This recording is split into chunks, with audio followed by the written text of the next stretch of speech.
What's up, Fitzrica fam? Welcome back to the channel. My name's Mike, coming to you live from Potrero, Costa Rica. And if you know me, you know that I love hiking. It's one of my favorite hobbies is to hike. And when I was younger, one of my goals, one of my dreams was to hike the Appalachian Trail. If you're not familiar, it's this trail in the eastern side of the US. It goes all the way from Georgia in the south up to Maine in the north. It's, I think, over 2,000 miles long. It's a very long trail, and it usually takes people like 5 or 6 months to complete. But ever since I read this book, A Walk in the Woods, when I was younger, I always thought it would be awesome to hike that trail.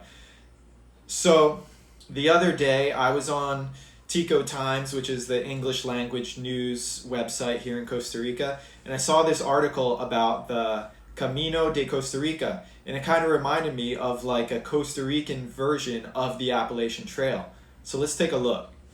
Okay, so this is the article that I came across titled How One Costa Rican Nonprofit Responded to the Tourism Crisis. This was from July 1st, which was yesterday.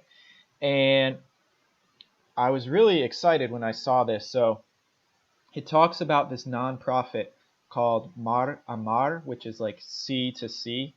It's a nonprofit organization whose sole purpose is increasing tourism exposure and revenues in Costa Rica through promotion and development of El Camino de Costa Rica, a hiking trail which stretches 280 kilometers from the Caribbean Sea to the Pacific Ocean.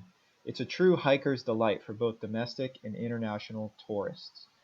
So I did the math. 280 kilometers is equal to about 174 miles. So pretty long trail, but obviously much shorter than the Appalachian Trail because Costa Rica is such a smaller country than the US. So Mara Mar began their efforts to develop El Camino in 2016, and their efforts were really beginning to pay off. Hundreds of hikers were booked to walk all or part of El Camino in 2020. International recognition in periodicals and newspapers was growing. The team of Tico tour operators supporting El Camino was growing. 2020 was to be the year El Camino exploded on the world hiking scene. Then COVID-19 hit and everything came to a grinding halt.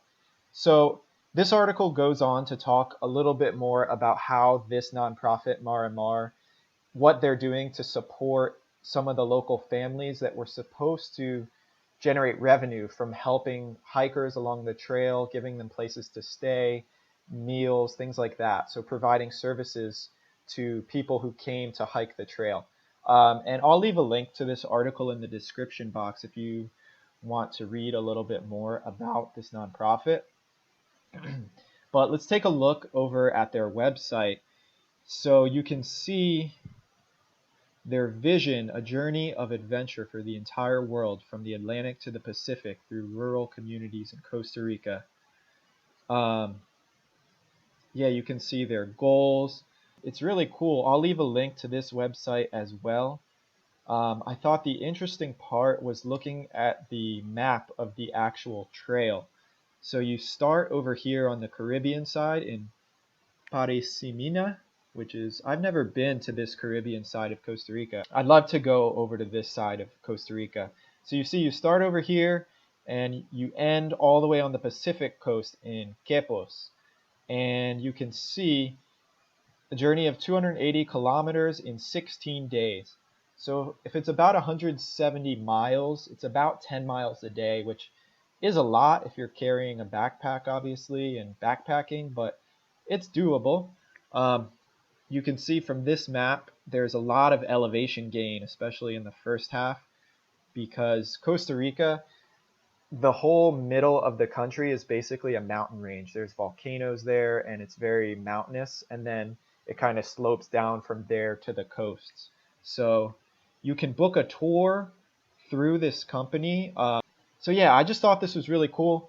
Kind of similar to like the Appalachian Trail or the Pacific Crest Trail in the US, but on a much smaller scale.